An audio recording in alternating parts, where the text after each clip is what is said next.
E aí galera, tudo bem com vocês? Estamos aqui para falar um pouco sobre o Emelec, né? Próximo adversário do Cruzeiro na Copa Libertadores, em jogo que vai ser nessa quarta-feira, dia 3 de abril, a partir das 9h30 da noite, lá no estádio Jorge Capwell, que é a casa do Emelec, um estádio para 40 mil pessoas. Pelo que deu para ver, um estádio bem bonito, por sinal, bem interessante. O Emelec é um clube grande do Equador, não tem conquistas continentais, mas ganhou 14 vezes o campeonato equatoriano. A atual temporada não tem sido das melhores, o Emelec jogou 9 vezes até aqui em 2019, ganhou 3 jogos, empatou 3 e perdeu outros 3. Marcou apenas 6 gols até aqui e sofreu 5. Inclusive na Libertadores empatou os 2 primeiros jogos que disputou, tanto contra o Huracan quanto o Deportivo Lara, por 0-0. Até por isso a gente pode concluir que é um time que está com muita dificuldade para fazer gol, mas é um time que também não toma muitos gols. A sorte do Cruzeiro é que o Emelec é um clube da cidade de Guayaquil, que não tem altitude, então a gente não vai ter dificuldades, né, além das questões técnicas mesmo, para enfrentar esse adversário. E a gente sabe que muitas vezes a altitude faz muita diferença na Copa Libertadores. O treinador da equipe é Mariano Sosso, um argentino que tem passagem aí como treinador por Real Garcilaso, Sporting Cristal, Gimnasia La Plata, e desde o ano passado está comandando o Emelec. Tem na carreira um título, que é o Campeonato Peruano de 2016, conquistado enquanto era treinador do Sporting Cristal, clube que nos traz lembranças muito boas, né, ainda da campanha na Libertadores de 97. Mas falando do elenco em si, né, o Emelec tem aí 31 atletas no seu time principal, os goleiros Dreher, Boni e Mero, os zagueiros Jaime, Pinillo, Mejia, Vega e Hurtado, para a lateral direita Paredes, Caicedo e Luna, para a esquerda Johnson, Bagui e Estácio. Como opções de meio campo aí, volantes defensivos tem o Wilmer Godoy, o Quiñones, o Dixon Arroyo, Kevin Arroyo, Queiroz e Palácios. Como meias mais adiantados tem aí o Orejuela, Cortez, Matamoros, Joel Lopes, alguns jovens bem badalados como o Billy Arce, o João Rojas, o próprio Cabeças, que teve no Fluminense recentemente, e o Guerreiro. E pro ataque, né, são 3 opções basicamente: o Mondaini, que já é um veterano, o Daniel Angulo, que é reserva, e o Brian Angulo, que é a grande estrela da companhia, centroavante de 23 anos, uma das grandes apostas aí do futebol equatoriano, que nessa temporada ainda não brilhou, né, marcou apenas um gol em 7 partidas, mas na temporada passada ele fez 31 gols em 45 jogos disputados. Então, se tem um cara que realmente é perigoso no time do Emelec, é o Angulo, que foi o grande responsável por carregar o time, né, a uma boa campanha no Campeonato Nacional e, consequentemente, a essa vaga na Libertadores. Detalhando por setor, né, no gol o Dreher é o principal nome, é um goleiro experiente, 37 anos, atua na seleção inclusive, é a principal referência defensiva do clube, um goleiro muito respeitado, já conquistou vários títulos pelo Emelec. Tem como reserva imediato o Adrian Boni, não é Boné, apesar dele estar de boné, é Adrian Boni o nome dele, e o Mero é o terceiro goleiro. Para a zaga são 5 opções aí: Jaime, Pinillo, Mejia, Vega e Hurtado,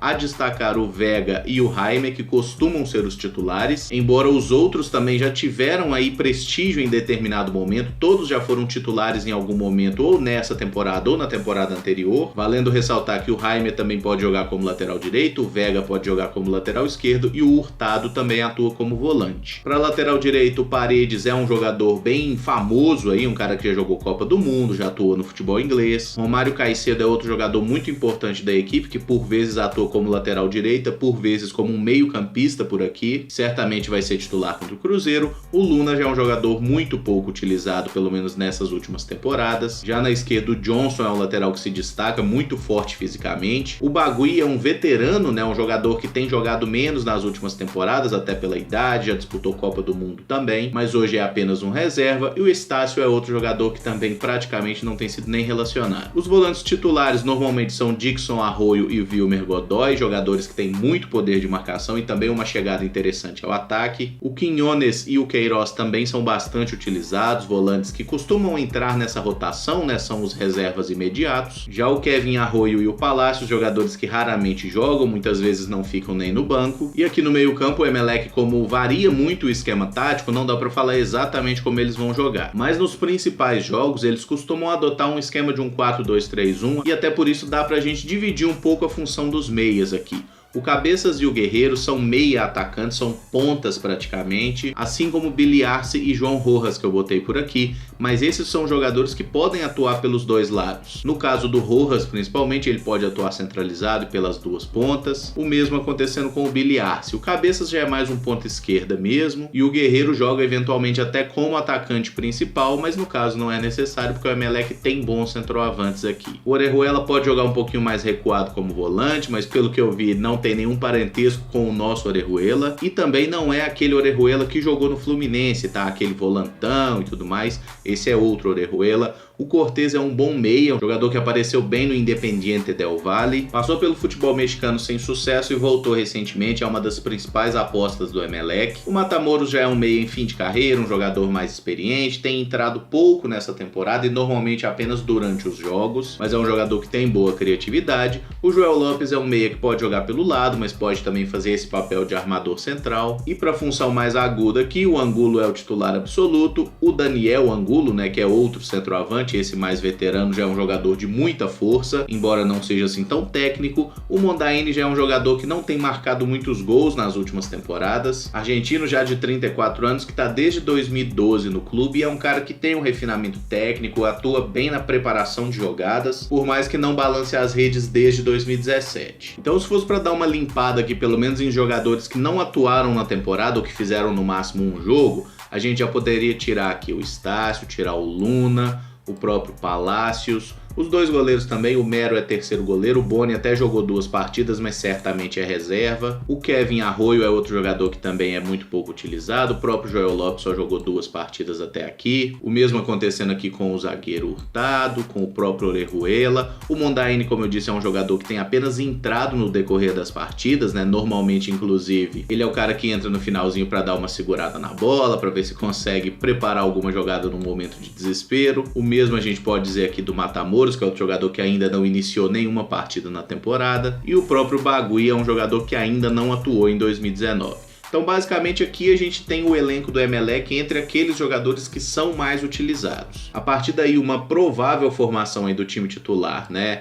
Tira aqui o Merria, tira também o Pinijo, a zaga deve ser Jaime e Vega, na esquerda o Johnson, na direita pode jogar o Paredes ou pode jogar o Romário Caicedo, aí tudo depende da ideia do treinador. Se quiser um time mais ofensivo, ele joga até com o Caicedo como lateral e coloca mais um meio atacante, mas a escalação mais provável, pelo menos nas oportunidades em que ele teve o Paredes disponível, foi o Paredes titular na lateral e o Caicedo jogando aqui numa segunda linha, né, como um meia pela direita. Quinones e Queiroz também são opções, ele joga costumeiramente com o Daniel Arroyo e com o Wilmer Godoy. Além do Romário Caicedo aqui, ele costuma ter como titular o Rojas e o próprio Cortez é um jogador que disputa uma posição. Na verdade, o Cortez disputa uma posição com Billy Arce, Guerreiro e Cabeças, que nenhum deles se firmou como titular do time até aqui. Inclusive o Billy Arce, apesar de ter jogado apenas 5 jogos na temporada, é o artilheiro do Emelec no ano com 2 gols. Mas nos principais jogos, especialmente de Libertadores, costumeiramente Billy Arce, Guerreiro e Cabeças têm ficado como alternativas. Aí o João Rojas vem atuar como meia pela esquerda, o Cortez voltando mais na armação e o Caicedo fechando bem pelo lado direito. E no ataque Daniel Angulo fica no banco e o titular costuma ser Brian Angulo, que é o grande nome da equipe, apesar de nessa temporada ainda não estar funcionando muito bem. O clube tem convivido com muitas críticas ultimamente, tá? Porque ainda não se acertou, né? Não deu liga, mesmo que a torcida do Emelec e até a imprensa especializada considere que tem jogadores suficientes para fazer daqui um bom time. Fato é que as coisas não se encaixaram e esperamos que não seja contra o Cruzeiro. Acredito que vamos ter um jogo muito competitivo, esse time do Emelec é muito forte fisicamente, uma equipe muito lutadora, e se o Cruzeiro não jogar muito bem, muito sério e muito concentrado a todo momento, podemos sim ser surpreendidos, tá? Tecnicamente o Cruzeiro é melhor que o Emelec, mas vamos ter que provar isso dentro de campo, né? Um aspecto que eu acho que pode ser interessante o Cruzeiro tentar abordar é a bola aérea, porque nenhum dos dois zagueiros do Emelec é um cara grandão, são caras que giram aí em torno de 1,80 m, e o mais alto da defesa é justamente o lateral esquerdo Johnson. Acho que por aqui já dá para passar uma base para vocês de como funciona esse time do Emelec, como eles têm jogado no ano até aqui, e qualquer novidade, as prováveis escalações e demais detalhes eu trago para vocês no vídeo que vai entrar no ar nessa quarta-feira de manhã, que vai ser efetivamente o pré-jogo de Emelec e Cruzeiro, beleza? Mas se gostou do vídeo, deixa o like, se inscreve no canal caso ainda não seja inscrito, usa os comentários para dizer o que você espera do jogo, como que você avalia esse time do Emelec, se conhece o futebol de algum atleta especificamente, enfim, vamos trocar uma ideia aí.